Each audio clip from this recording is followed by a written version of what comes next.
Today when I got back from church, I took a few minutes, man. I just wanted to relax and decompress. So I opened up Instagram and I'm just kind of scrolling reels a little bit just to see what there is. And now currently there's this video trending of this guy who just goes around with like a GoPro on his head and he goes up and just talks to strangers, right? He just makes friends with anybody. He just goes and says random remarks to people and he's positive, and he'll go up and talk to old people and tell them that they look nice, like really wholesome stuff, right? And the video had like 440,000 likes. And when I opened up the comment section, I was expecting to see something positive, but of course I was disappointed because it's Instagram, it's the internet. And of course, like the comment section, it was full of people saying like, oh, this is so lame. Oh, you're so weird. Oh, this isn't even cool. Like, you're not even outgoing, like insulting the hell out of this dude for no reason. I had no idea why they were doing it. Or it was like women with like no profile picture saying that, oh, this is creepy. Oh, I bet you those women felt uncomfortable and all this type of stuff. Please understand that the most unhappy, the most bitter people in the entire world almost solely exist on the internet. And I'm gonna title this video in a specific way. That way, hopefully it triggers people, and like the people that need to see this video will see this video. Women need men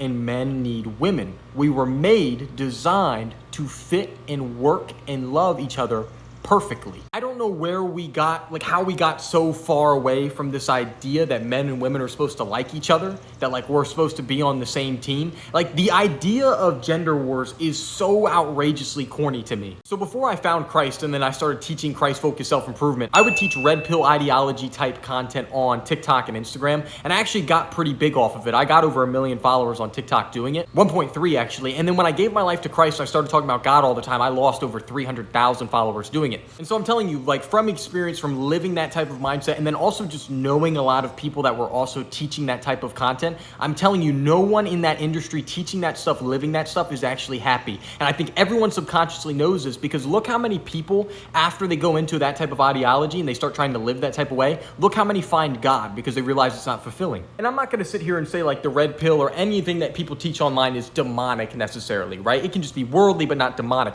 But here's something I will say, right? In Genesis, when God actually makes Adam, he tells all of us that it's not good for man to be alone, so he makes Eve. So keeping that sentiment in mind, that men and women are made for each other and we're supposed to fit perfectly together in every type of way, spiritually, mentally, and physically. Keeping that in mind, then let's also go look at Genesis chapter 3 when the fall happens, when they actually eat the fruit. Adam and Eve are told by God that from every tree they may freely eat except from the tree in the middle, right? The only way they listen to the serpent and then eventually fall is by focusing on lack. Think about every ideology, everything that is taught online, the red pill, any of it, black pill, all women are trash, any of these things, right? All men are pigs, whatever people say nowadays. Women are saying now that they'd rather be in a car with a bear than a dude or whatever. I don't know, like the weird stuff that they say on the internet, right? All of these are lack mindset. So I'm not going to sit here and say that they're necessarily demonic, but if they're a lack mindset, they're not coming from a spirit of God. So where are they coming from? And if it was Satan's goal to make Adam and Eve focus on lack, and they're making you focus on the lack of good women or the lack of good men or the fact that there's no good relationships anymore, no good marriages anymore, who is that coming from? Really think about that. Who is that ideology coming from? When I was 16, I remember sitting in the back of like a camper, like an RV type thing with my mom, and telling her that, yeah, I'd probably never get married. And I can remember like the actual sadness that was on her face when I said the fact that I was probably never going to get married. I hate to be the one to break it to you, so I'm just going to speak from experience here, because I'm not attacking you, right? I'm always trying to speak life if you follow me, right? That's part of Christ-focused self-improvement. It's part of being Christian. We should only speak life. We should speak abundance to each other. But I do need to be real with you about this and tell you the truth. Once again, coming from experience, if you go around and it's been months or let's say years, and you're like, man, there's no high quality women. I haven't met a good girl in a long time, or all men are trash, right? All these types of things. And I were to ask you, when's the last time you met like a quality girl, and you say 2-3 years, you are the problem. Let me say it, you are the problem. I know that makes a lot of men mad, right? Because a lot of them are coping, to be honest. But really, let's just think about what you're saying. Is the problem me or all women? It's you. You are the problem if that's the situation that you're in. But you shouldn't see that in like a condemning lens. You should see that as freeing. Like, wow, okay, so if I change my mindset, then things are going to start to shift in my direction the way I want them to go. And this is a gradual process, but once you get out of that lack mindset and you start to realize that, wow, maybe I am the problem, and you start getting on Christ-focused self-improvement, you start working on you, right? And you start developing yourself and becoming more social, and you actually focus on trying to have a more vibrant social life, which is important for being a Christian. One, because you need to be social so that you can spread the word more. That's the first thing. Number two, you know what one of the dumbest things I hear on the internet? This idea, and I'll see it in my comment sections every time I give dating advice for Christian people. People will be like, oh man, don't go approach women. Don't go talk to women. Just live like Paul. First of all, you're coping and you're lacking in your life, right? The lack in your life is not a calling on your life. That's the first thing. Please understand, man or woman, I'll talk to either one right now. If you want, say, a wife and kids and you want to have a family and you feel like that's part of your purpose, that's something you want in life, do not allow other weird Christian people to make you feel ashamed of that, the fact that you want a partner. Like, it's so weird that I have to say that. It's not good for man to be alone. That's what God said, first of all. What God says over any of your opinions trumps it. I always recommend, man, even though you're on Christ-focused self-improvement and you're trying to build your life, be more social, because that's how you're gonna actually meet the woman that you want to meet, right? She's not going to just spawn in your room.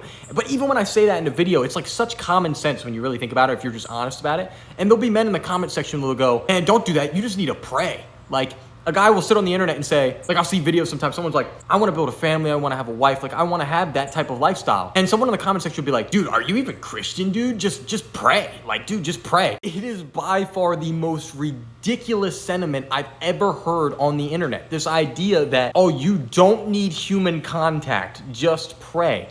I can't find that anywhere in scripture, like at all. Because the truth is, we were designed for each other. Stop feeding into this internet stuff that we are somehow at war, that there's a lack of good men, that there's a lack of good women. They exist. If you start projecting, so if a man thinketh he is, right? Proverbs 18:21, the power of life and death are both in the tongue. Start actually speaking, thinking, and acting in a way that would be conducive to you finding the type of partner that you want, the type of friends that you want, the type of life you want to develop, and watch your life change. I understand it's getting harder to find people. It's getting harder to find high quality women. You only have to find one, because you're only getting married to one. And I'll be damned if I'm going to be one of these people who's going to teach you an ideology of lack. I'm not going to do that. In my opinion, I think it's a bit demonic to teach an ideology of lack. So use this as a wake-up call, not just to get off the internet, but also number two, actually understand that if you're looking to have a traditional relationship, a traditional marriage, you're going to have to be a traditional man. And the simple truth in that is you're going to have to learn how to provide. You're going to need money. It's not wrong for women to not be interested in you because you don't have money. Or it's not wrong for women to not be interested in you because you're not fit, because you don't take care of yourself, because you aren't social, because you're weird socially. Like, that's not a big deal. We've gotten to this weird point where people are like, oh yeah, they shouldn't look at me externally, right? Or they shouldn't even look just inside. They should look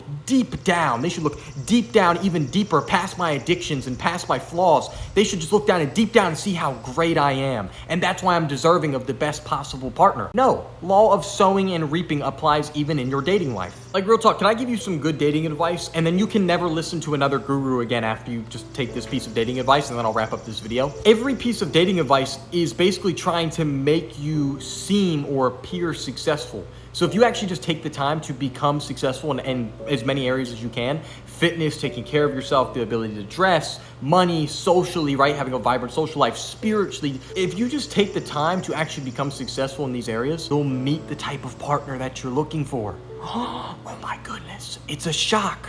It's a shock. It's almost like you reap what you sow, or you attract what you are. Wow.